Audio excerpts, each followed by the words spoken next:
Okay, guys, this is part two of the assembly of the Tamiya Wild One re-release. I've made some pretty good progress this morning. What you see here represents about an hour and 20 minutes of assembly. And let me shut the camera off for a second. I'll get you a closer look at the chassis and what's going on there. Okay, so the chassis is really, it's really easy. The shocks, I built the shocks first, and actually I did these suspension arms here. The spindles go on, and there's a metal piece rod that goes through. It slides through right here. It's threaded ends. That nut holds this trailing arm onto that spindle, and after that you secure those to the chassis with these two screws. There's one there. So that holds that whole front assembly up onto the front of the car. And then these uprights, the shock mounts, you install those. There's also two screws, you can see one there. And then you assemble the shocks. Now the shocks, when I assembled those, it's just like any other. There's a shaft, a piston on the shaft, and a silicone O-ring that goes into the bottom with a spacer. And I filled it up, and then I let it sit. If any of you have seen my other videos, I poke a hole in a cardboard box, and so I poke a hole in a cardboard box, and what I do is I stand the shock, I slide the shock down into that hole, and that's when I fill up the shock with oil. And what I want to do is let the air bubbles dissipate. So once the shocks are in there, I can reach in the box, hold the shock from the upright, and kind of work that shock shaft up and down slowly and help dissipate those air bubbles. And then I just walk away and let it sit, and the air bubbles dissipate on their own. So yeah, I assembled the shocks, and when I did, I noticed that the shaft seemed a little wet to me, more than it should have been. Now, granted, the shaft is going up into the shock body, into the oil, so there's going to be some oil on it, but we'll keep an eye on that and see if it leaks. I hope not. I've never really had a problem with Tamiya shocks leaking, unless it was on a car that I didn't build, that had a lot of time on it, or the shocks weren't built right, or whatever. So, and the rest of what I did on the chassis was fitting these parts. Let's see. This part, this is 1, 2, and then this piece here is 3.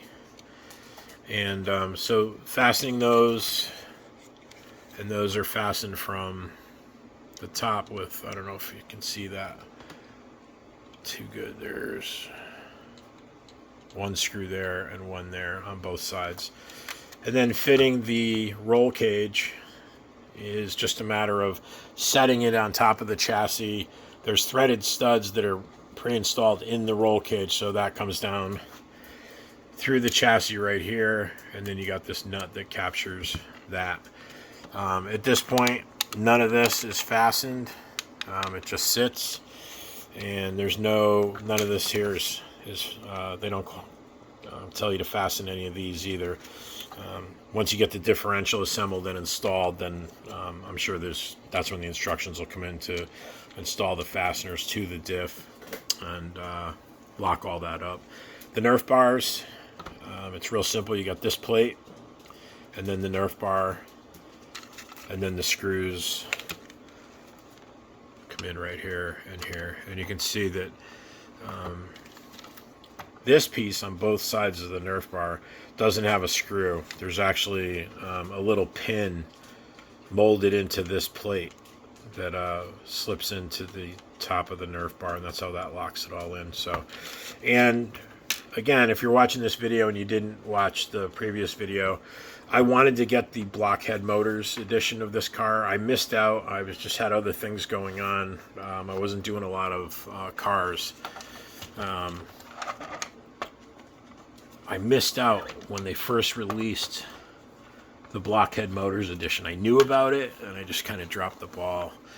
And I didn't get one. So I wanted to order one, and then I'm seeing right now that the only ones they have that I can find are out of Japan. And I've ordered things from other countries, and I don't know why. Kits and larger things, they always come packaged kind of weird, not very well, and they're always crushed or whatever. And I collect the cars, I collect the boxes, so I really don't want the box going through a system for that long from another country, and when it gets here, the box is trashed. To some of you, that may seem really ridiculous, but that's just the way I like it. So I ordered the regular Wild One, and I got myself the metallic paint, and I think I covered some of this in the video before. So all these components here, these swing arms, let's see, these blocks, the Nerf bars and the plates and the entire roll cage, and then you can see right here the diff, these are the halves for the differential, and then we got the rear swing arms and some other pieces, various pieces that I shot silver or with that metallic paint. I did the lights, I just shot all the lights. A lot of this stuff isn't even used in this kit, but I did the lights, and those will probably get repainted. I shot them silver just for the hell of it. And this whole tree, I'll show you this.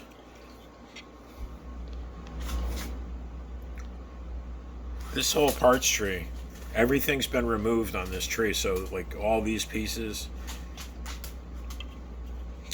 none of this is used. This is the original, all these parts are the original molds. As far as I know, these are the original molds from when the car was released in '85. Like this piece here, I think this is supposed to look like some radiator cooler or something. I believe, if I remember correctly, this covered up part of the mechanical ESC. I may be wrong on that. I don't know if a mechanical ESC would fit under that, and there's no clearance for a push rod from a servo. But if you know what this piece was on the original car, on the original release from 1985, leave a comment down below. I'm interested to find out about that. So yeah, I shot the whole tree with the metallic because there were a few pieces on here, but yeah, the rest of this will just go back into the kit box, and at some point I may need some of these parts. And give me a second, I'll show you what the body looks like. I don't think I did that in part one. All right, so here's a look at the body. Once you cut this away, there's really not a whole lot to it. If you look real close, you can see a line right there. That's the cut line. And then I think it comes right up into here, up here, and it goes across here. And that's the body. It's like a cover. It's not really a body. So you can see, again, you can see the cut line here. So this is where some people really like the pre-cut and pre-painted bodies that they have available now. This is a lot of extra work. I don't mind it. I kind of enjoy it. So yeah, you can see that cut line right there, right here. And then the top here, this is another piece here. You can see the cut line here. So you cut that out. What I do a lot of times is I score it with an X-Acto knife, and that's how I release it from the rest of the molding. So I use a combination of an X-Acto knife. Sometimes I use a straight edge. You can be really careful with that. And then I use a pair of curved polycarbonate scissors. I think Duratrax might have made a pair, and I think Tamiya made a pair. I don't have them on the bench right now. I'll show them to you when I start doing the body. So that's it for that. And then those of you that aren't familiar with painting these bodies, they're painted from underneath. And there's a spray protector. This right on top of here is an actual, if you can see that right there, it's a film that it's an overspray protector. So after you paint the body from the inside, you peel that that protective coating off. It just keeps the body from getting overspray on it. And then this is another part that you cut out. You can see the lines here. These are nice bold lines. Some of the bodies that you have to cut out, the lines aren't that bold. So this comes down across here, and then it comes down to this little tab, and then this little dimple here is for a screw. And then here's another dimple for a screw. So that gets cut out all the way back to here. Okay, here's, you know what? Here's that piece I was asking about earlier, that radiator cover. What did I do with that parts tree? So they've got that molded in here now. At least that's my guess, that would have gone there in the original kit. So, and it's kind of weird. I mean, the driver's arms come all the way down to here, but you can paint that part black and then just have the driver's arms come up here. But whatever you want to do. All right, guys, that's part 2. Look at the chassis and my progress so far. And appreciate you checking out the videos. If you have any questions, concerns, comments, whatever, leave a little note down below. I'm pretty good at checking in on those and responding. Thanks for watching the video, guys. I really appreciate it. Thumbs up, thumbs down, and don't forget to subscribe. Take care.